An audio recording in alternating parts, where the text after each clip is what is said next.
What is up, ladies and gentlemen? My name is Shiv, and today I want to talk to you about, well, Purify Priest. Ever since Ungro came out, a lot of people have been fucking around with Purify Priest, and I played most of the variants, and most of them I found, they're all kind of okay. It's a little side tech to a Dragon Priest kind of thing, but, not overly that good, right?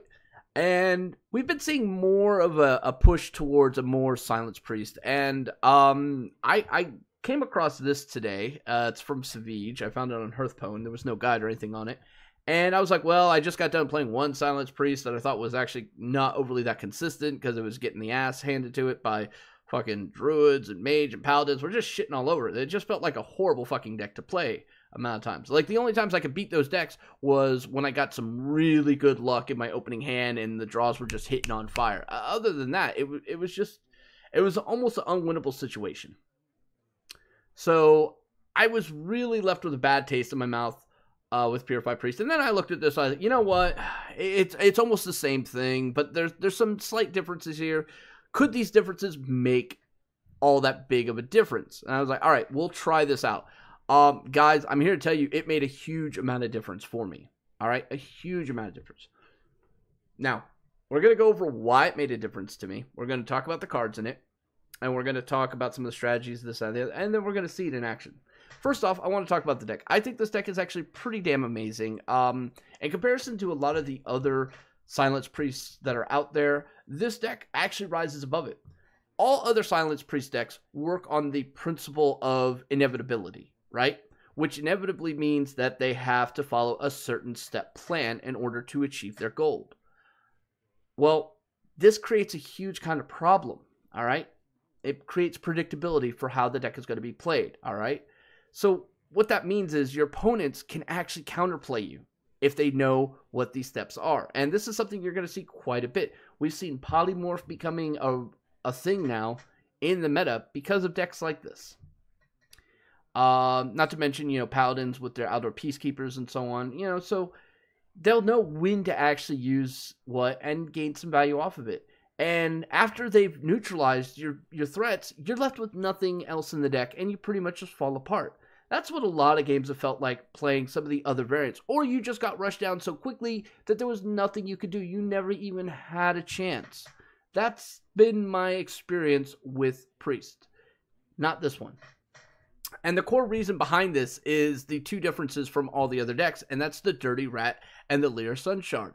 Dirty Rat might seem like counterintuitive. I'm going to be perfectly honest. When I saw it, I was like, what the fuck is wrong with you people? But it's not. It actually works. It really does. From fucking with Quest Rogue's game plan to disrupting Taunt Warriors to even just ruining a Hunter's Day. I've had so much success because of the Dirty Rat. And guys, let us not forget, Doomsayer still exists and is being played by quite a few people. All right? There's nothing more satisfying than destroying your opponent's fucking plan with a Dirty Rat. It's so good. All right, so let's cover some of the cards here. I know I didn't talk about Lyra, but we're going to get to it because that one deserves its own special segment. All right, so Silence. It's core to the deck. The cool thing about Silence is it actually has a dual effect here, okay? So you can use it on your minions to get them going, or you can use it to fucking disrupt your opponent's plan and possibly push in for some lethal damage. If any of you have ever played Hunter circa 2014, you'll know exactly what I'm fucking talking about. Same basic concept. Other times it's really good to remove out some things that are going to give a huge amount of advantage to your opponent that you're going to struggle to deal with, i.e., armor smiths, so on. So yeah. But for the most part, its primary nature is going to be for turning things such as Ancient Watcher and the Humongous Razor Leaf into viable threats. Now, personally, this is me personally, guys, I like using it for the secondary option, so I'm always more hesitant to hold on to this in my opening. There are a few circumstances I will hold on to it, i.e., hey, look, I got a Humongous Razor Leaf in my hand. Yeah, we'll hold on to it then. Just because that sets up for a really nasty turn 4 play that pretty much just knocks the shit out of your opponent. All right. Inner Fire. So Inner Fire is pretty much crucial to the deck design. It is the activator for all the OTK potential in the deck. But we run 2 of them because consistency is an important thing. And this deck actually can operate in a couple different modes. And that might be a little bit strange, but it honestly can. You don't have to just go for the OTK. You could go for the more middle attack road where you're actually building a really strong board of solid minions over the course that they can't really deal with. And then you kind of, just bash them down there. That plan actually seems to be really decent against some of the more mid-range and control decks, but not always. Not always. But yeah, so 2 inner fires does make sense, and to some degree, you may want to actually create more of them with Shadow Vision. And the reason why I say this is there's board clears that can just eat up anything you've empowered, and eventually you're going to get to that point where, oh god, I've only got 1 left. Well, no, you can make a second one after that. So I kind of think that this is definitely a card you should really consider possibly pulling a second copy of with Shadow Vision. Alright, moving on. We have Northshire Cleric. It's been a staple card draw since like day 1 of Priest, so it's not going to change anytime soon, and I don't really want to go through much talking about it. Though I will say I have had points where I've beaten the living shit out of my opponents with a 12-12 Northshire Cleric that they just refuse to attack. It's like, I'm not giving you any more card draw. That thing's scary enough. We're done, sir. Good times. Alright, next up we've got Potion of Madness. Yes, so... Hi, Pirate Warrior, go fuck yourself. Hi, Hunter, go fuck yourself. Hi, Druid, go fuck yourself. That's pretty much what this is here for. Taking all those aggro decks and weakening them completely. Spending 1 card to deal with 2 cards is an amazing fucking feeling all day long. And if any of those cards are Death Rattle effects, you getting the bonus of it just makes perfect sense. So, I like it. Alright, next up we got Power Word Shield. Pretty much self-explanatory of why this is in here. It combos great with, say, Lyra Sun Chard, or pretty much anything in the deck that's going for the whole buff mechanic concept. So, yeah, I like it. Ancient Watcher. This is one of the 2 minions that are going to be the primary targets of your silences. The Ancient Watcher and the Humongous Razor Leaf. Now, Ancient Watcher is really good because you get it out on turn 1, which allows you then to go on turn 2, silence it, and possibly throw down a Power Word Shield on it, turning it into a 4-8. And now here we come to 3. Well, guess what? You take that 4-8, turn it into 4-16, and now into a 16-16, smashing into face. Which means by turn 3, you've done 20 damage. In theory. Theory, guys. This is in a perfect world where your opponents don't have a fucking play till turn 5. Alright? And that's pretty much game ending for almost every deck out there. Now, will that happen often? Probably not. Does it feel good when it does? Yes, it does.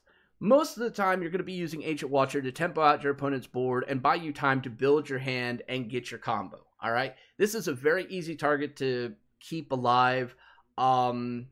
Once it's out there, your hero power, and it's going to be kind of difficult for your opponents to deal with it right away, at least till turn 3 in most cases. All right, the exception of Hunter, who can use Hunter Mark and just use an alley cat to smash into it to remove it. But yeah, at least till about turn 3, turn 4, it has some safety, and it pretty much denies your opponent's board in so many ways. For that, I think it's actually a really good card. Whether or not I use Silence on it, that's always a debatable question for me, and it's one that I'm still struggling with, because like I said, the usefulness of Silence versus getting that board tempo is always the debate that I have. Like, I'd much rather play this out turn 1 and then go with the Purify than use the Silence. Just saying it right now. Alright, next up we've got You Dirty Rat. Alright, so Dirty Rat may seem like a funky-ass tech in this deck, and I already went over this a little bit earlier, but it is an amazing card. The fact that you can turn this into a super smash minion is good. The fact that it slows down most of the aggro decks is good. And it can actually force your opponents to run out of steam a lot quicker. Personally, I'm surprised more people haven't been using this card in this deck design. I really am, because it makes so much sense. It's a brilliant fucking tech. I'm going to say this right now. Savage, you're a genius. Right. So, Divine Spirit. Second part of the combo. Also worthwhile noting that Shadow Visions is another great target to grab Divine Spirits, just to add even more power to your board. All in all, I think the card is pretty good, and it's part of the combos. It's a requirement. You can't really get around it, but, it's part of the core set, so I don't think we really have to worry about that too much. All right, Purify. This card was laughed at, treated like utter fucking garbage when it came out. And now people are like, it's pretty good. It's pretty good. I love the card. I think it's great. This is my go-to to silence any of my minions, right? If it means I got to take a little bit longer, that's fine. But I like Purify. The card draw aspect just works amazing. The only problem I have with Purify is it's only a friendly minion. If this said silence a minion, draw a card, I would be okay with that. I would be so okay with that. Holy shit, would this card be amazing. This card would be borderline broken at that point. Because here's what's going to happen, alright? I'm going to just tell you this right now. Alright, you're in a late game, you're up against Control Paladin. He plays Tyrion. You play Purify, you draw into a Shadow or Death and kill it. You still have 3 to 4 mana left over. He's going to feel like total shit, but yet you demolished his fucking best minion. It's a 2-card combo, but it did replace itself. Just remember that. So, yeah, I like this card, and I'm kind of glad it's not any minion. If it was any minion, it definitely would be broken. But in the deck, it works pretty fucking good. Like I said, this is my go-to pick for what I use to silence, say, like an Ancient Watcher or a Humongous Razor Leaf. Yeah, I try to hold on to that silence, and that does sometimes backfire on me. Other times, not so much. But because silence is free, it gives you a little bit more flexibility. Alright, Radiant Elemental. Okay, so we all know how powerful Sorcerer's Apprentice is. Well, this one has a little bit more survivability. Who doesn't love that? And in conjunction with the Lyra Sunshot, is actually a pretty powerful card. I really do like this. I hate when I have to just, play this on turn 2 just to have some sort of board. But because of what this card does, people will treat it as a taunt. They will waste resources into it. And that can be a game plan that you can exploit. Shadow Visions. Wow. If ever there was a card that you could honestly say is like the best card for the class, Shadow Visions is ranking right up there for Priest. Not even gonna lie. This card is actually pretty damn strong.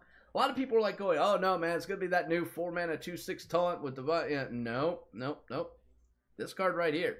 This card is in like every priest build you are seeing today because it gives more options. Like, okay, well, this is a really good card, so I want another one of those. I've seen Dragon Priest decks running only 1 copy of Dragonfire Potion because they know they're going to get a second copy with Shadow Vision. That's just insane. That is insane. Alright, so, I mean, it definitely does give you some great options. And I love the card. I think it's actually pretty damn cool. I like it a lot. Acolyte of Pain. When I first looked at this, I was like, do we really need the Acolyte? Yeah, I was arguing with it. And then I started realizing, playing it on curve, probably not the best play. Once you have an established board, you can kind of protect this a little bit. All of a sudden, this gets really good, right? Even playing it on curve is pretty good. Because like, oh, well, I'll trade with your little, token minion there, and then I'll heal it up, and then I'm going to continue getting value. Oh, and I have a Northshire Cleric. I'm just going to spiral this card draw out of control and pull to my combo. Seems like a good idea, but remember, guys, too much card draw is a bad thing, and you will burn shit if you're not careful. So play the Acolyte of Pain with care. All right, Humongous Razor Leaf. All right, so if the Ancient Watcher, all right, was such a great card, then the star of this fucking deck is definitely the Humongous Razor Leaf. But guys, this is going to be the target of like so much hard removal. You got to play it smart. All right, you play this down. If they're not killing it right away, you have a chance. The moment you buff that shit up to any sort of thing, it's going to get hexed, polyed, removed, whatever. So keep that in mind. Do not silence this until you can attack with it. Because the moment you silence it, they will do whatever they can to kill it. Because they know what's coming. Do not silence this when you play it down. With one exception. The only time that this is viable to silence when you're playing down is if you're trying to basically force your opponent to panic. Which happens. And attack into it to remove it. Thus buying yourself some time. Which happens. Outside of that, no. You don't want to do this. Alright, moving on. Cabal Talon Priest. We're playing a deck that's based on, buffing up the health totals of the minions and then flipping it over to attack. It makes only perfect sense that we'd have the Cabal Talent Priest. I know it's a great play on turn 3. The one thing I will say with this, and I've actually had a lot of fun with it, is turn 2, get down the Ancient Watcher. Turn 3, silence the Ancient Watcher, play the Cabal Talent Priest, and now I have a 4-8 taunt, or not 4-8 taunt, but a 4-8 and a 3-4 on the board, and I'm probably going to remove whatever they have on the board. Makes sense. And that's really good board there. You start building things up, you start trading, using all your resources, start pulling more cards with, say, Northshire Cleric. You can get so much value that way. And on turn 3, this is an amazing card. Even by itself, with nothing to buff, it's actually pretty decent. Alright, Faceless Shambler. This is another tech option that is different from some of the other variants. You don't see this that often. Faceless Shambler. Okay, so why is Faceless Shambler in here? Well, guys, anything that is just 100% one type of direction in an OTK is never a good thing. Sometimes you actually have to do microburst in order to beat down your opponent. This is something we learned from the old Hunter OTK. Well, same story applies here. You have to switch gears and go for a more mid-range approach. All right? The idea with this is you go ahead and you buff up one of your minions, get it to like a 16 or 20, whatever. All right, you smash the face with it, and with the 4 mana you got left, you play a Faceless Shambler. That way, if they do use a hard removal on your big-ass minion that you just made, you got a second one to spare. Guys, most people are only running like one copy of a hard removal like Hunter's Mark, Deadly Shot, or Polymorph, okay? With the exception of some Shaman decks are still running 2 hexes. So that gives you a lot of possible flexibility there. But I will warn you guys, Paladin. Alright, Paladin's going to be your bane quite a bit. So you're going to have to kind of play it a little clever to draw out all the outdoors and all the board clears in order to really get there. Or just catch them completely drawing dry. Paladin will just screw you up if it's a control Paladin. But, yeah, no, Faceless Shambler has put in a lot of work, and I love the card. I think it's a great fucking card for the deck. And last but not least is the Lyra Sunshot. Now, in the beginning, I said I was going to talk a little bit in depth on Lyra Sunshot. So here we go. This card is fucking amazing. And you see a lot of these Silence decks not running it. Seriously, do a count of how many spells you're actually playing in your deck. And then tell me, honestly, why you're not using Lehrer Son Chard. It's an amazing card.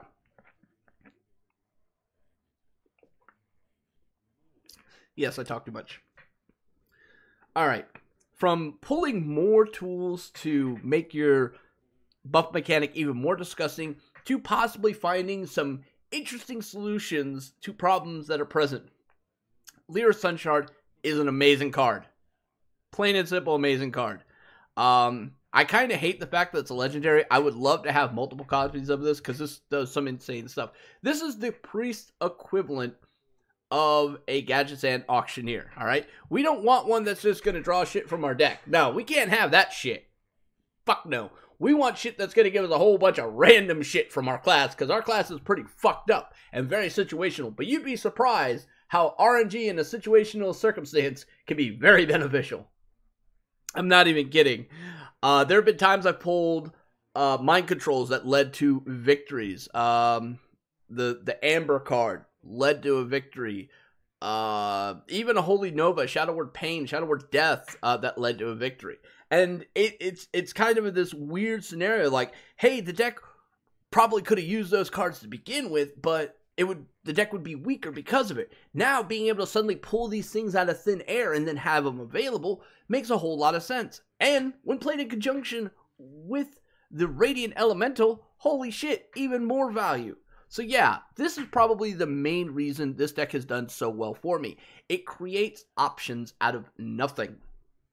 Literally nothing.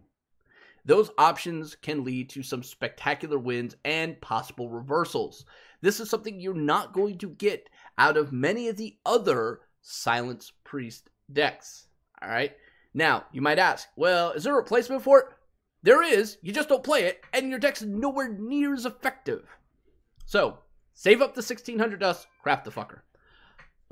Alright, so that's the breakdown of the cards in the deck. A little long and drawn out. Now, let's go to some actual play footage. Here we go.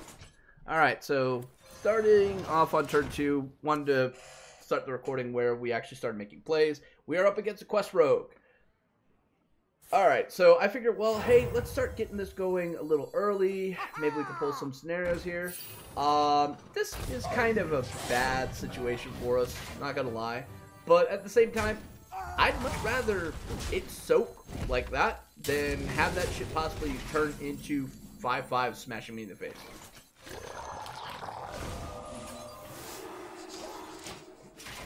Alright. Now, remember what I said? Don't do something? Yeah, I fucking did it there. I did it there for a very specific reason. I wanted him to invest what he had on it. And unfortunately, this is starting to look like kind of a bad scenario. That was a massive misplay, and that misplay could possibly cost us. Could honestly cost us. But guess what, guys? We have a Purify. Now, I've had to waste 2 silence effects onto this. We're not in a good position because of that. Alright, my thought here is play the Dirty Rat, pull down that guy that's been freezing shit, and knock that shit off. Did not get it, but we did stop him from drawing any other cards from outside. So he goes ahead and uses the Glacial Shard. I figured, okay, maybe he won't be able to bounce it back. You know, he lost his... Nope.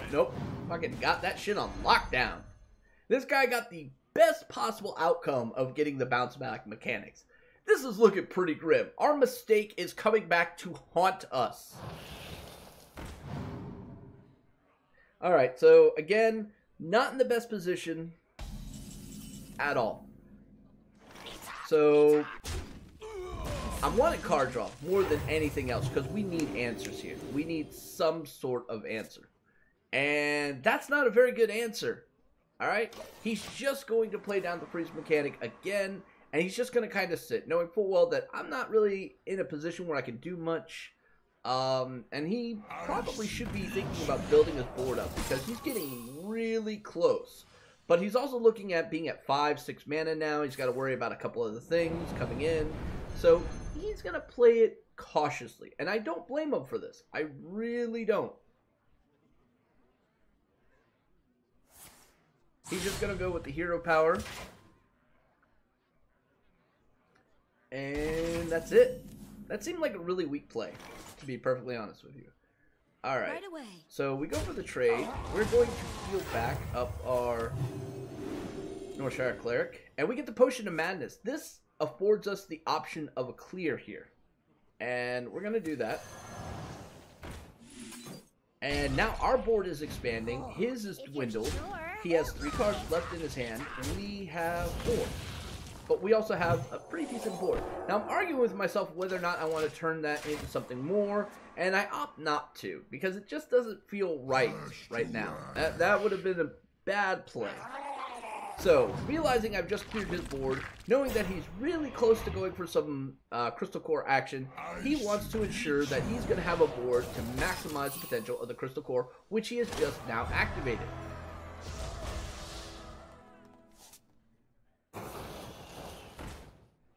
So the only thing left in his hand is the Crystal Core. He's got a really nice sized board, and we have to clear some shit, or we're going to be in a world of shit. Now, we're looking for answers here. Most notably, I'm looking for Potion of Madness. I didn't get it. I didn't get it, guys. So now I'm doing some simple math here, realizing, like, okay, well, he's not going to be able to get through this if it's at 12, right? So we remove everything and leave him just with these 2 minions. We know he has Crystal Core in his hand. That's only going to be 11 damage he can put forth on that taunt. That buys us time. He also no longer has that bounce back minion. That is great for us. Alright. So now we can actually start doing some offensive stuff. But it's still looking pretty sketchy for us. So we're going to have to come up with something here that is going to make things better. So we instantly slam out the Lehrer Son Chard, and we kind of get punished for it. I'm not going to lie. We do get punished. We're going to go for another card draw. And yes, I know I could have actually done that a different way to where he would have got bigger, but I want to leave mana open after I did the Lyra play. If I'd done it the other way, I wouldn't have had options. That was the logic. Alright, so here we go again. He's trying to rebuild his board. We're at a decent amount. Now, he's going to attack into this. This puts him to 19. Now, I have some situations here that could possibly work out, but we need a power word shield for it to happen, at minimum. And there we go, ladies and gentlemen. So here we go for the quest to find the perfect answer. And we get a shadow vision. That is exactly what we needed. And here comes the inner fire. We decide to buff it up. That'll bring to 14. Now, I don't want to be too greedy here, so we're just going to turn it to 14 right now, and then we can easily just clear there. But, hey, look at that. We got the Holy Fire, so fuck it. Let's go ahead and use that anyway. Heals us back up to full, and we get the clear. And that is how you play the deck for the most part, guys. It was a little wonky there. There was a massive misplay in the beginning, but we were able to recover just by base mechanics. All right, base mechanics of the deck. So, yeah, that is the deck. It's pretty good. Down below in the description will be a link to the deck. You guys should go there. Give the guy an upvote for basically taking it off Savij's stream. Leave him some comments about what you think of the deck. And if you'd like, leave me some comments down below. Let me know what you think, whatnot. Have a conversation about it. Till next time, this is Shiv saying stay safe, have fun. And if you haven't already liked or subscribed, go ahead and do that. I'm out. Peace.